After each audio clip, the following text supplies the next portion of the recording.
ఊహించిన విధంగానే కడియం శ్రీహరి ఆయన కూతురు కావ్య పార్టీ మారేందుకు సిద్ధమయ్యారు. కాంగ్రెస్ రాష్ట్ర వ్యవహారాల incharge Deepadas Munshi station Ghanpur MLA Kadiyam Srihari ఆయన కూతురు కడియం కావ్యను కలిశారు. వారిని కాంగ్రెస్ పార్టీలోకి రావాలని ఆహ్వానించారు. అందుకు కడియం కూడా ఓకే చెప్పినట్లుగా తెలుస్తోంది. అయితే కాంగ్రెస్ లో చేరాలంటే ఆయన 2 షరతులు పెట్టినట్లు తెలుస్తుంది. వరంగల్ ఎంపీ టికెట్ తనకు ఇవ్వాలని కడియం శ్రీహరి కాంగ్రెస్ పార్టీని కోరినట్లుగా సమాచారం.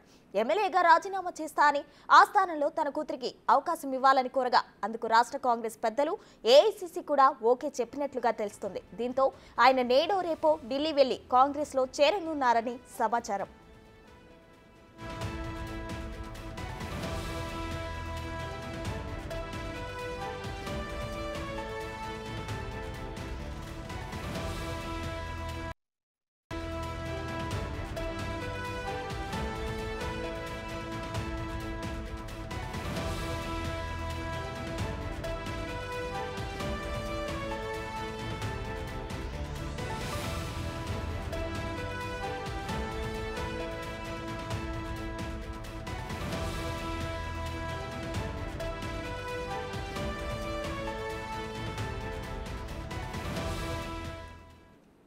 ఓవరాల్ ఇష్యూకు సంబంధించి deputy bureau chief Sadiq live లో అందించడానికి సిద్ధంగా ఉన్నారు.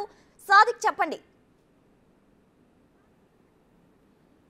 ప్రసన్న, కాంగ్రెస్ పార్టీలోకి వలసల పర్వం కొనసాగుతుంది. ఇప్పుడు ఈరోజు మరికాసేపట్లో చాలా కీలకమైనటువంటి బీఆర్ఎస్ నేతలు కాంగ్రెస్ పార్టీలో చేరబోతున్నారు. ముఖ్యమంత్రి రేవంత్ రెడ్డి నివాసంలో దీపాదాస్ మున్షి ఈ చేరికల కార్యక్రమంలో పాల్పంచుకోబోతున్నారు. ప్రధానంగా జిహెచ్ఎంసీ మేయర్ గద్వాల విజయలక్ష్మికి పార్టీలోకి ఆహ్వానించబోతున్నారు. పార్టీలోకి కండువా కప్పి పార్టీలోకి రాబోతున్నారు. వీరితో పాటుగా కడియం శ్రీహరి, కడియం కావ్య ఇద్దరు కూడా కాంగ్రెస్ పార్టీలోకి చేరబోతున్నారు. మరి కాసేపట్లో ముఖ్యమంత్రి నివాసంలో జరుగుతున్నటువంటి ఈ కార్యక్రమం ఉంది. దీంతో పాటుగా పురాణం సతీష్ కూడా బీఆర్ఎస్ పార్టీ సంబంధించినటువంటి నేతలు కూడా ఈరోజు కాంగ్రెస్ పార్టీలో చేరబోతున్నారు. మరి కాసేపట్లో జరగబోయే కార్యక్రమానికి ఇప్పటికే పూర్తి స్థాయిలో కూడా రంగం సిద్ధం చేశారు. కాంగ్రెస్ పార్టీలోకి పార్లమెంటు ఎన్నికల కంటే ముందుగానే భారీ చేరికల ద్వారా చేసి బీఆర్ఎస్ పార్టీని గుక్కతిప్ప లేకుండా చేసే లక్ష్యంగా కాంగ్రెస్ పార్టీ తన వ్యూహాలను మరింత పదును పెడుతుంది. ముఖ్యమంత్రి రేవంత్ రెడ్డి స్వయానా ఫోకస్ పెట్టడం జరిగింది. చేరికలపైన దృష్టి సారించినటువంటి ముఖ్యమంత్రి రేవంత్ రెడ్డి వచ్చే నెల 6వ తారీఖు రోజు తుక్కుగూడలో జరగబెట్టిన భారీ బహిరంగ సభ కంటే ముందుగానే పూర్తి స్థాయిలో కూడా చేరికలు చేసే లక్ష్యంగా ముందుకు పోతున్నారు. అంతేకాకుండా కేకే కూడా ఈరోజు సాయంత్రం 7 గంటలకు నివాసానికి వెళ్ళి అటు జానారెడ్డితో పాటుగా ముఖ్యమంత్రి రేవంత్ రెడ్డి కూడా పార్టీలోకి రావాలని కూడా జానారెడ్డి అదేవిధంగా ముఖ్యమంత్రి రేవంత్ రెడ్డి ఇద్దరు కూడా కేకేకు ఆహ్వానించబోతున్నారు. ఎందుకంటే కేకే కూడా చాలా సుదీర్ఘకాలంగా కాంగ్రెస్ పార్టీలో పనిచేసినటువంటి నాయకుడు. అంతేకాకుండా సిడబ్ల్యూసీ మెంబర్గా, పీసీసీ చీఫ్గా పనిచేసినటువంటి అనుభవం ఉన్న నేతలు. ఆయన యొక్క చేరిక అన్నది చాలా అట్టాసంగా జరపాలని కూడా కాంగ్రెస్ పార్టీ నిర్ణయించినట్టుగా తెలుస్తుంది. అందులో భాగంగానే కాంగ్రెస్ హైకమాండ్ నేతలతో పార్టీలోకి ఆహ్వానించేందుకు, పార్టీ కండవ కప్పేందుకు కూడా కాంగ్రెస్ పార్టీ నేతలు అయితే ప్లాన్ చేస్తున్నారు. తుక్కుగూడ సభ ద్వారా కేకే కాంగ్రెస్ పార్టీలో చేరబోతున్నారు. అయితే అంతకంటే ముందుగానే కాంగ్రెస్ పార్టీ సంబంధించినటువంటి అగ్రనేతలందరూ కూడా ఈ యొక్క పూర్తి స్థాయిలో కూడా ఫోకస్ పెట్టడం జరిగింది.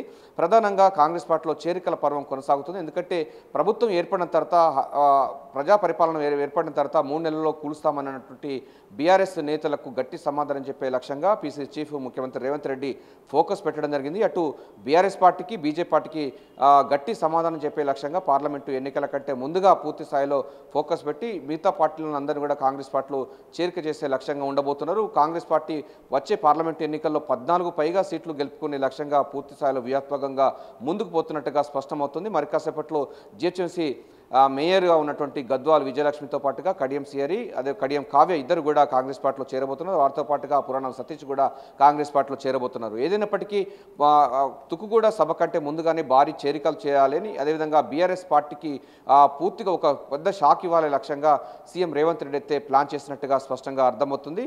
సో ఇదే రకంగా మరికొంతమంది కూడా బీఆర్ఎస్ పార్టీని వీడి కాంగ్రెస్ పార్టీలో చేరేందుకు కూడా సిద్ధమవుతున్నట్టుగా తెలుస్తుంది. అయితే వారి పేర్లు మాత్రం చాలా గోప్యంగా ఉంచుతున్నారు. సో తుక్కుగూడ జరగబోయేటువంటి సభ ద్వారా ఒక భారీ స్థాయిలో కూడా చేరికలు చేసి ఒక తెలంగాణ సమాజానికి ఒక మెసేజ్ ఇచ్చే లక్ష్యంగా, అదేవిధంగా పార్లమెంట్ ఎన్నికల ప్రచారాన్ని మరింత వేడి పుట్టించే రకంగా పీసీసీ చీఫ్ రేవంత్ రెడ్డి అయితే తన వ్యూహాలకు మరింత పదును పెడుతూ ఈ చేరికల కార్యక్రమాన్ని చేస్తున్నారు. మరి కాసేపట్లో అయితే జిహెచ్ఎంసీ మేయర్ గద్వాల విజయలక్ష్మితో పాటుగా ఎమ్మెల్యే ఉన్నటువంటి కడియం స్టేషన్ గన్పూర్ ఎమ్మెల్యే కడియం శ్రీహరి, కడియం కావ్య ఇద్దరు కూడాతో పాటుగా పురాణ సతీష్ లాంటి నేతలు కూడా మరి కాసేపట్లో ముఖ్యమంత్రి అదేవిధంగా దీపాదాస్ మున్షి సమక్షంలో కాంగ్రెస్ పార్టీలో చేరబోతున్నారు. సో వచ్చే పార్లమెంట్ ఎన్నికల్లో 14 పైగా సీట్లు గెలుచుకునే లక్ష్యంగా కాంగ్రెస్ పార్టీ తన వ్యూహాల ముందుకు పడుతూ ఈ యొక్క చేరికలకు ప్రోత్సహిస్తున్నట్టుగా స్పష్టంగా అర్థమవుతుంది. ప్రసన్న సాదిక్, మీరన్నట్లు ఇప్పటికే చేరికలు బీఆర్ఎస్ నుంచి ఇంకా కాంగ్రెస్ లోకి చేరికలు ఎక్కువైపోయాయి. ఇక తుక్కుగూడ సభ తర్వాత అయితే అనేకంగా చేరికలు జరిగే అవకాశాలు ఉన్నాయి అంటున్నారు. కాబట్టి ఇక బీఆర్ఎస్ కు భవిష్యత్ లేదు అని అనుకోవచ్చా? ప్రస్తుతం దీంట్లో స్పష్టంగా అర్థమవుతుంది బీఆర్ఎస్ పార్టీ అనేది పూర్తిగా సంక్షోభంలోకి కూరుకుపోయింది, రాజకీయ సంక్షోభం కూరుకుపోయింది. అదేవిధంగా నాయకత్వ లేమితో అది కొట్టుమిట్టాడుతున్నట్టుగా స్పష్టంగా అర్థమవుతుంది. ఎందుకంటే కేసీఆర్ ఫామ్ హౌస్కి పరిమితమయ్యారు. మరోవైపు కవిత ఇప్పటికే జైల్లో ఉన్నటువంటి పరిస్థితి ఉంది. కేటీఆర్ చాలా కొంచెం ప్రయత్నం చేసినప్పటికీ అనుకున్న స్థాయిలో కూడా కార్యకర్తలకు నాయకులకు భరోసా ఇవ్వలేకపోతున్నటువంటి వాదన కూడా బీఆర్ఎస్ పార్టీకి సంబంధించినటువంటి క్యాడర్లోనూ అదేవిధంగా నాయకుల్లో మొత్తం స్పష్టంగా అర్థమవుతున్న నేపథ్యంలో అక్కడ బీఆర్ఎస్ పార్టీలో ఇక మనుగడ లేదు, రాజకీయ భవిష్యత్తు లేదని నిర్ధారించుకున్న తర్వాతనే బీఆర్ఎస్ పార్టీని వీడి కాంగ్రెస్ పార్టీలోకి వస్తున్నటువంటి పరిస్థితి కనబడుతుంది. ఇక గేట్లు ఎత్తివేయడం కాదు, అసలు గేట్లు తోసుకొని రావడానికి కూడా కాంగ్రెస్ పార్టీలోకి రావడానికి బీఆర్ఎస్ పార్టీ నేతలందరూ కూడా వస్తున్నారు. అంతేకాకుండా మొదటి స్థాయి సంబంధించినటువంటి నేతలతో పాటుగా రెండవ అంటే సెకండరీ గేట్ సంబంధించినటువంటి నాయకత్వం అదేవిధంగా కార్యకర్తలు క్యాడర్ అంతా కూడా బీఆర్ఎస్ పార్టీని వీడి కాంగ్రెస్ పార్టీలు రావడానికి సిద్ధంగా ఉన్నారు. ఎందుకంటే తుక్కుగూడ సభ కంటే ముందుగానే భారీ చేరికలు చేసి అదేవిధంగా భారీ అంటే తుక్కుగూడ సభలో కేకే లాంటి ఉద్దండులను కూడా కాంగ్రెస్ పార్టీలో చేరుకొని కాంగ్రెస్ పార్టీ పూర్వవైభవం తీసుకొచ్చే లక్ష్యంగా ఇందిరమ్మ రాజ్యాన్ని స్థాపించే లక్ష్యంగా కాంగ్రెస్ పార్టీ పూర్తి స్థాయిలో ఫోకస్ పెట్టింది.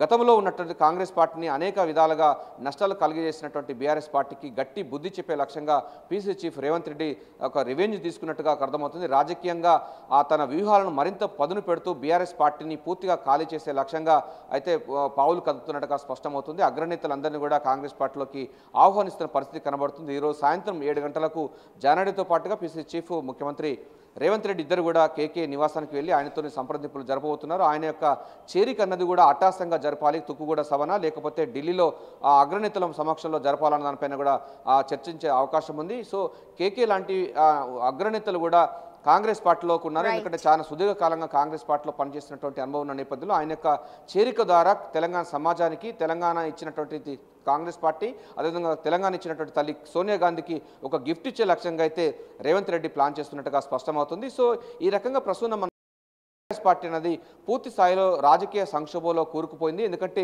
అక్కడ ఎంపీగా అంటే బీఆర్ఎస్ పార్టీ ఎంపీలుగా అనౌన్స్ చేసినటువంటి అభ్యర్థులు సైతం ఆ పార్టీని వీడి కాంగ్రెస్ పార్టీలోకి చేరుతున్నారంటే పరిస్థితి అర్థం చేసుకోవచ్చు. సో చరిత్ర పునరావృతం అవుతున్నట్టుగా బీఆర్ఎస్ పార్టీ గతంలో చేసిన తప్పిదాలన్నింటినీ కూడా ఇప్పుడు కడిగేసుకునే ప్రయత్నం చేసినప్పటికీ ఎవరు కూడా ఆ పార్టీలో ఉండే పరిస్థితి లేదు.